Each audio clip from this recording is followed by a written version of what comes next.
Hi everyone, and welcome to this week's Crime and Punishment story.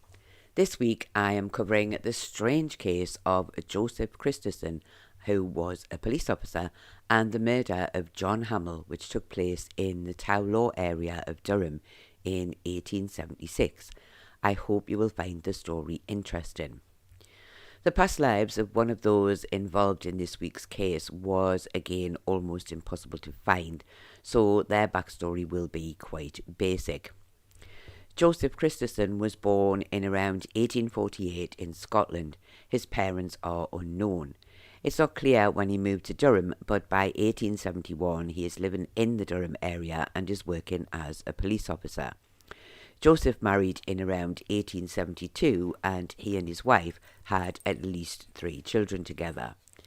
At no time at all is Joseph described as someone who is a heavy drinker. However, as is often the case, drink would play a large part in the crime he committed. John Hamill, the victim, was said to be born in around 1837 and lived in a lodging house in Durham. He worked as a quarryman, and I have not been able to confirm if he had been married before and was perhaps no longer living with his wife. And although not described as a heavy drinker, it was clear that John did enjoy a drink during his time away from his job. Before we go any further, can I just say, if you do find this video interesting, then please give it a thumbs up. And if you are new here or haven't already done so, then do please consider subscribing to the channel to help support the content we create. It really is very much appreciated.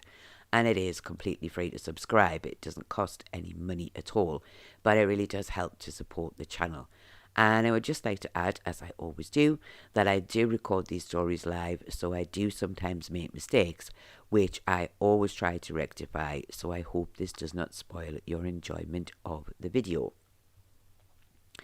On May the 29th, 1876, Joseph Christison and another off-duty police officer called Henry Watson had been given a day off to visit the races at Towlaw. They returned home later that night, both very much under the influence of drink. A little after midnight, Joseph began knocking on the door of the Travellers' Rest public house. The pub was closed and the landlord was in bed, but he opened the window to see who was knocking. Joseph asked the landlord to let him in, but he was told he could not come in. Joseph got quite annoyed and began to throw stones at the windows. Having broken one of the windows, he lost interest and headed back down the road. The landlord, John Howe, called on some of his neighbours and set off towards Towlaw in search of the man who had broken his window. The men had not gone far when they heard someone moaning and saw John Hamill staggering towards them. He was bleeding quite badly. John Howe asked him if he had seen a man pass this way carrying 2 sticks, and John Hamill said he had been attacked by a man carrying 2 walking sticks. John Hamill was taken back to the public house, and John Howe went out again in search of the man he had seen. He met 2 men heading back towards the pub. One man was carrying 2 walking sticks. John Howe realised that this was the man who had broken his window, and asked him to come back to the pub while he sent for the police. After a bit of a scuffle, Joseph was taken back to the pub, and as soon as he went inside, John Hamill cried out that this was the man who had attacked him. John Howe then sent a man to fetch the police. While they were waiting for the police to arrive, Henry Watson arrived and began shouting to be let in. Joseph told him to break in. Henry tried to do this, breaking more windows, but the men in the pub went outside, and he too found himself inside waiting for the police to arrive. And when PC Edwards arrived, both Henry and Joseph had to be taken by force to the police station. John Hamill was sent home and did not see a doctor until May the 31st. By then he was quite ill and was not able to give any details about the attack. And on the doctor's final visit, he realised that John was very ill and told the police that his life was in danger. Dr. Johnson was sent for again on June the 1st, but before he was able to make his visit, John Hamill had died.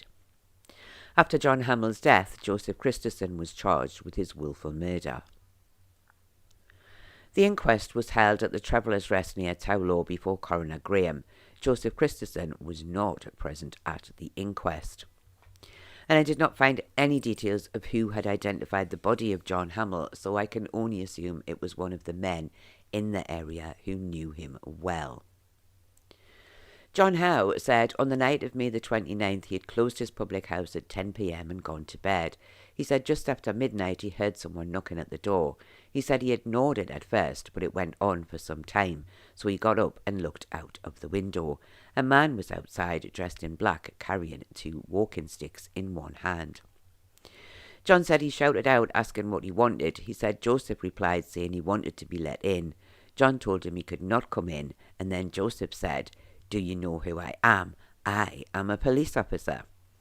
John said he was not wearing a uniform, so he would still not let him in.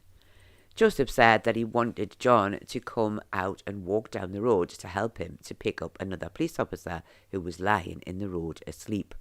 John said he told him that he would do no such thing. John said this seemed to anger Joseph, and he said he would make it bad for him if he did not help. Joseph then bent down and picked up some stones. He began to throw them at the windows, and John said after breaking one of them, Joseph went off in the direction of Tow Law. John said he got dressed and went out in search of the man with the walking sticks, and he said some of his neighbours came with him. They had not gone far when they heard someone moaning in pain, and a man staggered towards them. Once close to them, he realised it was John Hamill, who was bleeding badly from a wound on his head. John Howe said he had asked him if he had seen a man pass by with 2 sticks, and John Hamill said a man with sticks had attacked him. He said they then took John Hamill back to the Traveller's Rest. John Howe said he went out again in search of the man with the sticks. He said he met 4 men who he knew, and they went with him looking for Joseph. He said they then met 2 men coming towards them. One was George Eyre, and the other was the man he had seen break his windows. John said he told Joseph he was taking him back to the pub to wait for a policeman. Joseph, he said, attempted to strike him with one of the sticks, but the other men with him prevented him from doing so, and they were able to take him back to the pub. John said he noticed that one of the walking sticks appeared to have blood on it. As they went inside the pub, John Hamill, who was sitting on a chair inside, immediately shouted, "That is the man who attacked me," pointing at Joseph, adding, "He hit me with that stick, and then he attacked me a second time." John Howe said he then sent a man by the name of Hardy into Tow Law to look for a policeman. At around 1 a.m, John Howe said someone came knocking at the door, shouting to be let in. He said Joseph called out, "Break in, Henry, they are all drinking in here." John Howe said Henry attempted to break in the door but was not able to do so, so he went to the back of the pub and began to break the windows. Some of the men inside the pub went outside and brought him in. Shortly after this, PC Edwards arrived, and John Howe said Henry told him he must not arrest him as he was a policeman. He said he told PC Edwards his name and number, but Joseph refused to speak at all. John Howe said he told PC Edwards he must arrest them even if they were police officers. He said both men were drunk and resisted arrest, but with the help of the other men, they were able to take them to the police station. They left them there and returned home. John Howe said that at around 4 a.m. the same morning, the 2 men, Joseph and Henry, returned to the pub and tried to force their way inside. He said his wife was looking out the window at the time and they had threatened to attack her.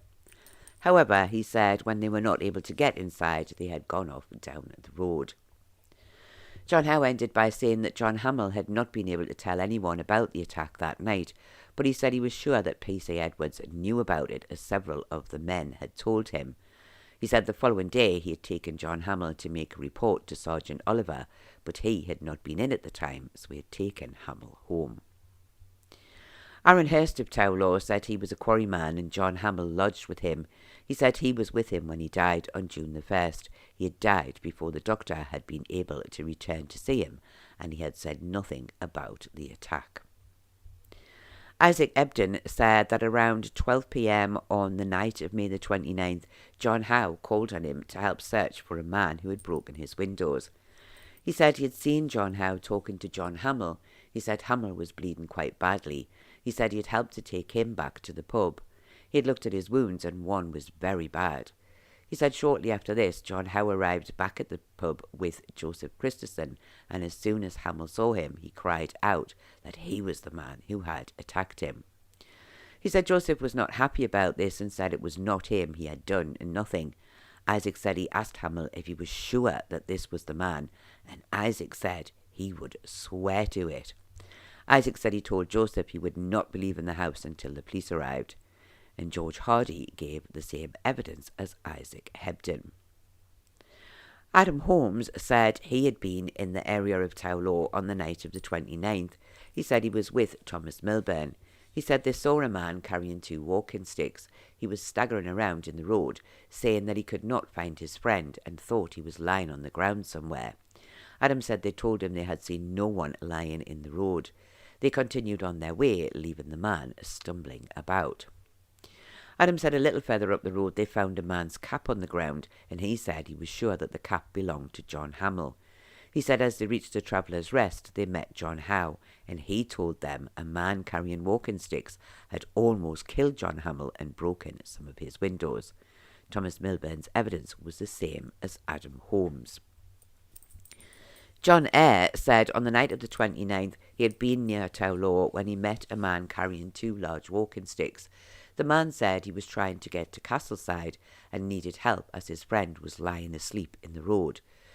George said he helped him to get the man to his feet, and this man, who he now knew was Henry Watson, walked off ahead of them. He said a few moments later they had met John Howe, who had told him of the attack on John Hamill. P.C. Edwards said at around 1 a.m. on the 30th of May he had accompanied George Hardy back to the Traveller's Rest. He had been told of the broken windows and the assault on John Hamill. He said when he arrived, one of the men had given him a wrong name and number, and the other had refused to give any details at all, but both had said they were policemen. He said the men had resisted arrest at first, but with the help of the other men in the pub, they had taken them to the police station. He said that John Hamill had walked with them to the station and did not appear to be badly affected by his injuries. Sergeant Coverdale said that around 2 a.m. on the 30th, P.C. Edwards and John Howe brought Joseph and Henry into the station. He said he'd been told of the broken windows, but not of the assault. He said Joseph spoke to him saying, "You will not lock me up, I have done nothing." Sergeant Coverdale said he looked closely at the man and on recognising him, he asked him what he had been getting into this mess for. He said Joseph told him again that they had done nothing, telling him the men from the pub had waylaid them on the road and they had been attacked by some of these men. He said they did not look injured, and as he did not know of the assault, he had released both men and told them not to go anywhere near to John Howe's public house. He said he also told them he would report the details of the willful damage to Superintendent Oliver. A member of the jury then asked if it was true that Sergeant Coverdale had released the men because they were police officers, and the coroner stated that Sergeant Coverdale, not knowing of the assault, had behaved perfectly correctly in the eyes of the law. He could not detain them for willful damage, adding that he could not have even detained them for the assault. Sergeant Coverdale then continued, saying that after the prisoners had left the police station, he heard no more about them, and the following morning he visited John Howe. It was then that he was told all about the assault on John Hamill. He said he later met Superintendent Oliver and told him the full story. However, he said at the time he did not know how serious the assault had been. On Wednesday, he said he had gone with Dr. Johnson to visit John Hamill. He said they found him in a very dangerous condition. He said he went straight to Consett Police Station to inform Superintendent Oliver. Superintendent Oliver of Consett said he had arrested Joseph Christison on the following Friday and charged him with causing the death of John Hamill. He said he did not reply to the charge. He said he had searched his house but was not able to find the walking sticks, and he ended by saying that he had made every effort to take a statement from John Hamill. However, he had never regained consciousness. Dr. Johnson said he had first visited John Hamill on the 31st. He said he found him in bed very seriously ill. He found 2 wounds to his head, one that was deep enough to reach the skull. He said John was unable to speak and was not able to tell him what had happened. He said he had returned to see him later that night and found no change. He had notified the police that he believed John would die. Dr. Johnson said he had been sent for again the following morning. However, by the time he arrived, John had already died. He said along with Dr. Hood, he had performed the post-mortem on the body of John Hamill. He had found a large fracture to the skull and blood on the brain. He said it was his professional opinion that death had been due to the fracture to the skull and the blood on the brain. This, he said, had been caused by great violence and could not have been self-inflicted. He stated that something like a heavy walking stick could have easily caused the injuries to John's head.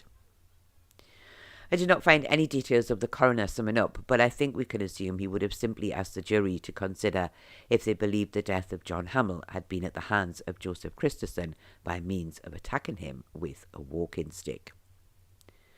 The jury, who retired for around 30 minutes, initially returned a verdict of guilty of willful murder without premeditation. The coroner spoke to them, explaining that this would not be willful murder, and after a second brief retirement, the jury returned a verdict of guilty of willful murder against Joseph Christison, and he was committed for trial. I did not find any evidence of a funeral for John Hamill, as he did not appear to have any family in the area. It is unlikely that anyone will have come forward to cover the cost of his burial, so this most likely would have been a case of a pauper's funeral. I did not find any evidence of a headstone for John anywhere in the area. The trial took place at Durham in July of 1876 before Mr. Justice Lush. John Christison pleaded not guilty to the charge of willful murder. And as is often the case, the evidence at the trial was almost exactly the same as that given at the inquest, so I will only include any new information. John Howe added to his evidence, stating that when he had gone to the police station with Joseph, he had not told anyone about the walking sticks, only asking for the police to visit him the following morning. He also stated that he was sure John Hamill had not told Pacey Edwards about the attack either, but he was sure the other men in the pub had told him. He also stated that he had struck Joseph in the face as he had been about to attack him, and he was defending himself in doing so. Adam Holmes added to his statement, stating that when Joseph had been brought into the public house, he had seen him wipe the top of his walking stick with a pocket handkerchief. He said this had blood on it. This handkerchief had been searched for, but had not been found. He said John Hamill had spoken to Joseph, asking him if he would have left him to die in the street. He said Joseph laughed and told him that he did not care what he had done to him, accusing John of attacking him in the street. He said he had shown him the blood-covered handkerchief as proof, and Adam said he told Joseph, who had no marks of violence on his face that he could see, that the blood was really from the walking stick he had used to beat John with. He said before Pacey Edwards arrived there was almost a fight in the room, as Joseph had told the men that he and Henry Watson would fight the best two of them. He said this did not happen. He said after they had left the police station and were returning home, John Hamill had seemed quite ill and had been sick. No further evidence was given, and Joseph did not give evidence on his own behalf. I did not find any details of the prosecution summing up, but I think we can assume he will have simply asked the jury to decide if they believe Joseph had been responsible for the death of John Hamill, and if this had been deliberate murder, or if they felt it had been manslaughter. The defence spoke to the jury, stating that the evidence against Joseph was purely circumstantial. No one had seen the attack take place, and no sticks had been found in Joseph's possession. He stated that many people, although details were not given, had given statements of Joseph's good character and good work record. He was known as a hard-working man. He ended by saying it was clear that John Hamill had been drunk on the night the attack took place, and he felt that Joseph would have been provoked into fighting the man, and his injuries were caused during this fight, but without intention. He urged for a verdict of manslaughter. I did not find any details of the judge's summing up, and the jury, who retired for 30 minutes, returned a verdict of guilty of manslaughter against Joseph Christison. The judge then spoke to Joseph, saying this was a tragic, brutal attack and made worse as it was committed by a man who was a police officer. He then sentenced Joseph to 20 years penal servitude. However, I have to add here that Joseph's court records actually state that he was sent to prison for 15 years, not 20, but most of the newspapers seem to have reported it as 20. Joseph would later be sent to Portland Prison to serve out his sentence and can be found there in 1881. And interestingly, his occupation is listed as a farm labourer. By 1891, Joseph was living in Durham with his wife and children and was working as a coal miner. And Joseph died in around 1903 when he was around 54 years old. PC Henry Watson was never charged in connection with the death of John Hamill. However, he was charged with damage to the public house by breaking the windows, for which he was fined £1.17, and he was later thrown out of the police force. This was an incredibly strange case, one where we have absolutely no real idea what happened that fateful night. Joseph certainly never admitted to attacking John, and John was never able to give a full account of what had happened. So we only have the fact that John said he was sure it was Joseph that had attacked him as the main evidence for the entire case. Henry Watson clearly saw nothing. It seems he was too drunk to know what was going on and had been lying on the road asleep for quite some time. No one else saw the attack take place, and the only thing we can truly be sure that Joseph was guilty of was breaking the pub windows by throwing stones at them. The only conclusion it seems we can come to is that the men did meet that night and for reasons unknown argued, and this led to them fighting and Joseph striking John with one of his walking sticks. But this, of course, is only if we truly believe that Joseph was the man who attacked John. Were the jury correct to find Joseph guilty of manslaughter? Well, based on the evidence they had, where everyone who appeared in court believed John had identified Joseph as his attacker, they came to the only verdict they could have done. It seems no strangers had been in the area that night, and Joseph did not offer any other explanation, and the missing walking sticks, which had clearly been seen in his possession on the night, left him looking guilty as charged. Was the judge correct to send Joseph to prison for 15 years or possibly 20? Well, I think based on the feeble evidence, this was perhaps a little harsh, but it is possible that Joseph was released well before the end of the full term. I, however, think a slightly shorter sentence with such poor evidence would have been more fair. But what do you think? Can you make any sense of what happened that night? Do you think Joseph was guilty of the crime, but perhaps as he was so drunk that night he did not even realise he had done it? Do you think John and Joseph met that night and both being drunk argued and Joseph hit John with the stick in self-defence? Or do you think John may have been attacked by someone else entirely? Do you think the jury were correct to find Joseph guilty of manslaughter, and do you think his prison sentence was too long, considering the evidence was not that strong against him? Do please let me know your thoughts in the comments below. I do hope that you have found this very strange but also sad and tragic story interesting, and I do thank you all very much for watching, and I do hope to see you all again next week.